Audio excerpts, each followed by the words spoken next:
Guys, kain tayo. Sabi nila may red tide, but ito, hindi lang yung isla ngayon, no? Ito, tamban. Sabi nila, tamban yung may red tide ito.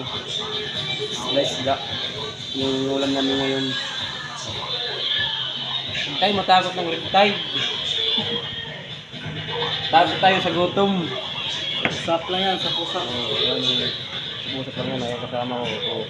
Ganun din yung ulam niya. Isda yan, isda. Isda yan. Yung mga takot sa red tide. Kain tayo.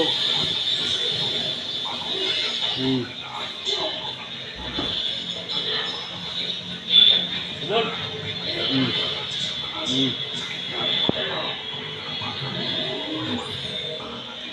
Kailangan pa yan, marami pa. Oh. Sabi mo, may red tide. Ba't wala yung red tide? Pakita na sa amin.